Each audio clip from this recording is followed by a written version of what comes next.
కర్నూలులో అక్రమంగా నిర్మించిన వైసీపీ కార్యాలయంపై చర్యలు తీసుకోవాలని తెలుగుదేశం పార్టీ నాయకులు ప్రభుత్వాన్ని డిమాండ్ చేశారు. కర్నూలు నడిబొడ్డున ఉన్న రైల్వే స్టేషన్ కూడలిలో దాదాపు 2 ఎకరాల్లో వైసీపీ కార్యాలయాన్ని ఒక ప్యాలెస్లా కట్టారని తెలుగుదేశం పార్టీ నేతలు విమర్శించారు.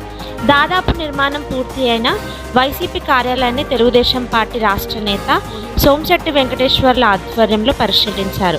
అత్యంత ఖరీదైన ఫర్నిచర్ ఉండటంతో ప్రజాధనాన్ని వైసీపీ నాయకులు దుర్వినియోగం చేశారని, ఎలాంటి అనుమతులు లేకుండా నిర్మించిన వైసీపీ కార్యాలయాన్ని ప్రభుత్వం స్వాధీనం చేసుకోవాలని సోమిశెట్టి వెంకటేశ్వర్లు ముఖ్యమంత్రి చంద్రబాబు నాయుడును కోరారు.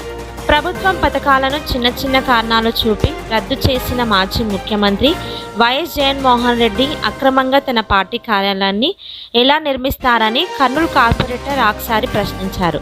అనంతరం టీడీపీ రాష్ట్ర ప్రధాన కార్యదర్శి సోమిశెట్టి వెంకటేశ్వర్లు, టీడీపీ సిటీ అధ్యక్షుడు బీజం నాగరాజ్ యాదవ్లు మాట్లాడారు.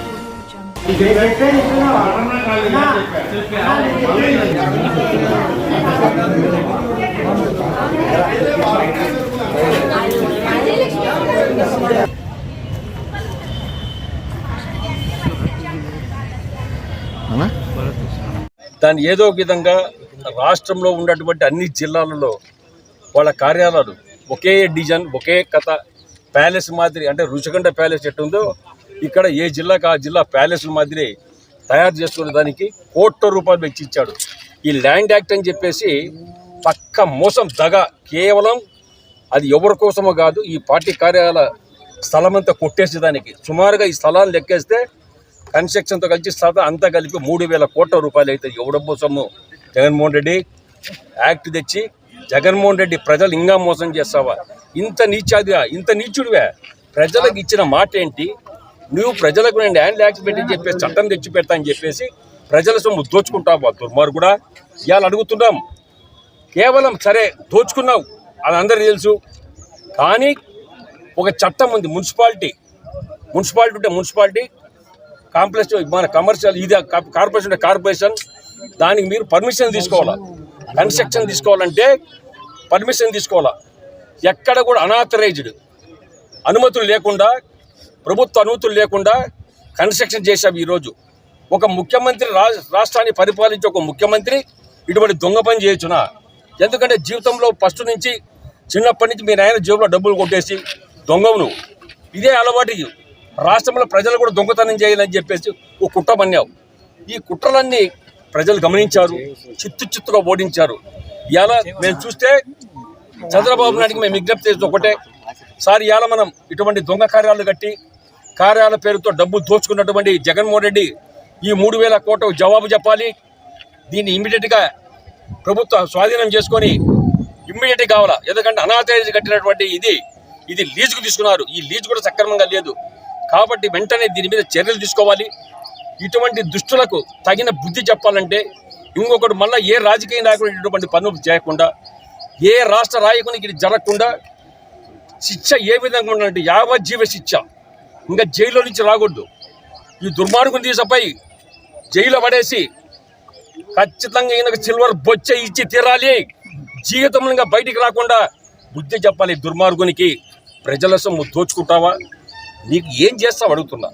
ఇంత డబ్బు ₹1,000 కోట్ల కొట్టేస్తున్నావే, లాస్ట్ సచ్చేది ఎక్కడ?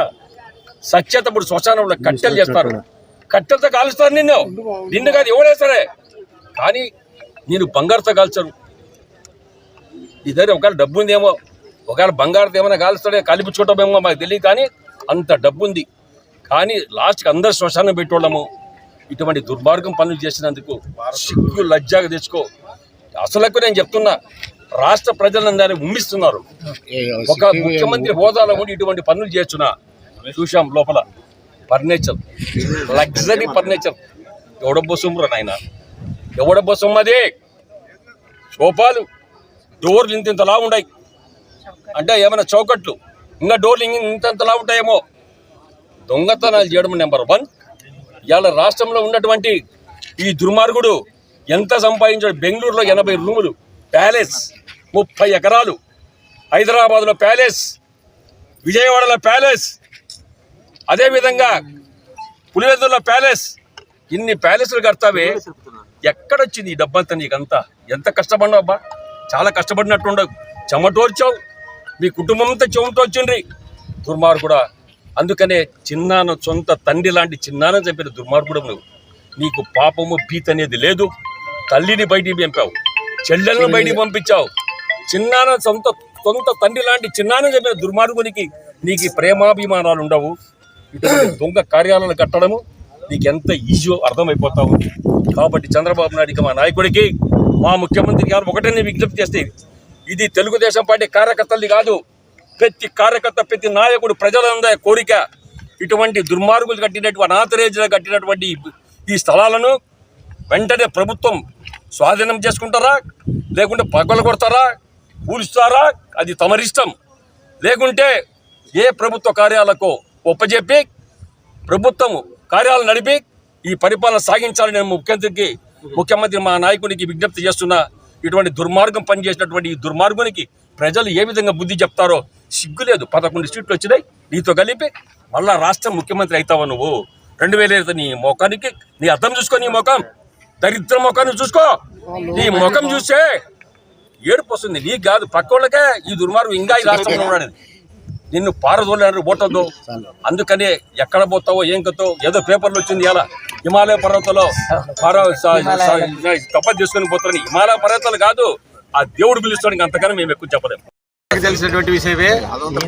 అక్రమంగా ఏ విధంగా అయితే పరిపాలించినాడో, అక్రమ సంపాదనతో కొన్ని వేల కోట్లుగా కూడా లక్షల కోట్ల పోయినాడో అందరికీ తెలిసినటువంటి విషయం.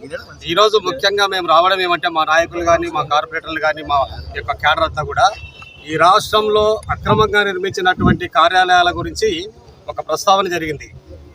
అక్కడ ఒక అక్రమంగా ఉన్నది చెప్పి తాడేపల్లిలో ఒక కార్యాలయం పలగొట్టిన తర్వాత వైసీపీ నాయకులందరూ కూడా బయటకు వచ్చి, మీరు కూడా తాడేపల్లిలో 15లో అక్రమంగా కట్టారని చెప్పేసి, దాని మీద వాళ్ళ రామ్కి అని చెప్పేసి రాజ్యసభ సభ్యుడు, రామ్కి ఇన్ఫ్రాస్ట్రక్చర్స్ అని చెప్పేసి అతని తమ్ముడు ఆళ్ళ రామకృష్ణారెడ్డి ఎమ్మెల్యే గారు మంగళగిరి, ఈయన 15లో కొనుగోలు చేసి కార్యాలయం నిర్మించినటువంటి టీడీపీ కార్యాలయాన్ని కోర్టుకు కూడా తీసుకుపోయినారు.